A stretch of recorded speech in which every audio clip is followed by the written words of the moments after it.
Principal, la parole appartient à la députée de Marie-Victorin. 15 leaders du monde municipal publiaient une lettre ouverte pour rappeler que c'est, et je les cite, au niveau municipal et local que se déploieront la plupart des mesures de relance dans l'après-crise, en ajoutant que c'est aussi à leur échelle que se vivront de nouvelles habitudes de vie et de consommation, comme les initiatives d'agriculture urbaine et d'achat local. Pourtant, Monsieur le Président, on sait tous très bien que les villes et villages du Québec manquent cruellement de moyens pour agir en fonction des besoins spécifiques de leur territoire, comme leurs revenus sont limités en bonne partie à la taxation foncière. Ce manque de moyens constitue un frein qui nuit souvent aux ambitions environnementales et sociales des municipalités, alors que ce sont pourtant elles les véritables gouvernements de proximité avec les citoyens. À l'heure où la relance s'amorce, le gouvernement a-t-il prévu un plan concret pour rapprocher les pouvoirs des citoyens en octroyant davantage de pouvoirs aux municipalités du Québec avec les moyens financiers associés? Madame la ministre des Affaires municipales. Oui, alors merci beaucoup pour la question. Puis je comprends vraiment les inquiétudes des municipalités. Par contre, on a eu la chance, et tous les députés ici de la Chambre, de faire des comités de liaison dans toutes les régions du Québec pour la COVID, évidemment, et pour également à savoir comment ça va se passer, combien ça va coûter, parce qu'il y a une certaine discussion sur les déficits, évidemment. Alors, présentement, on est à l'heure de demander à toutes les municipalités du Québec de voir combien cette pandémie a coûté. Là, présentement, on l'a très bien signalé. Il y a les camps de jour. Le gouvernement sera présent pour les aider dans les camps de jour. Il y a le transport collectif. Je travaille avec mon collègue au transport. Il y aura de l'aide pour le transport collectif. Il y a de l'équipement également que les municipalités doivent fournir. Alors, ça coûte quand même assez cher. Ils sont en train de nous faire le bilan. On travaille très bien avec l'Union municipale du Québec et la Fédération québécoise, évidemment, Québec et Montréal. J'étais à Québec, d'ailleurs, lundi. Mais tout ça pour dire qu'on ne donnera pas un chèque en blanc aux municipalités. On va attendre de voir combien ça coûte, mais ce qu'on dit, c'est qu'on va les appuyer du début jusqu'à la fin.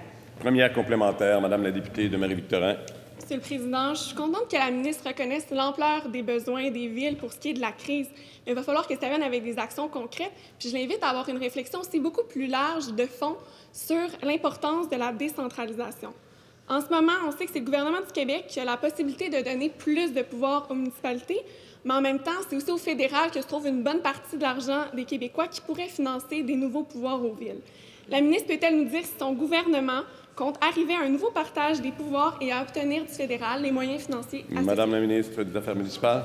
Oui, très belle question, très bonne question, évidemment. Oui, on l'a demandé. On a demandé que le fédéral travaille avec nous, le provincial, pour les municipalités, également pour l'habitation. Vous savez très bien qu'on négocie présentement la stratégie nationale du logement.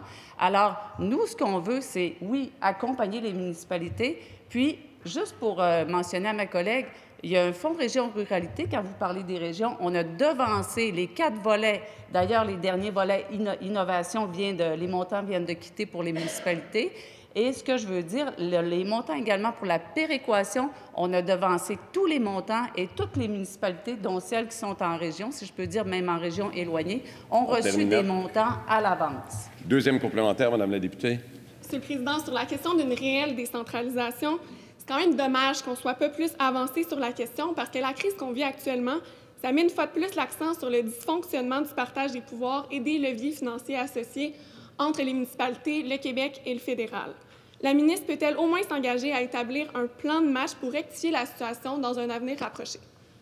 Madame la ministre déléguée à l'économie régionale.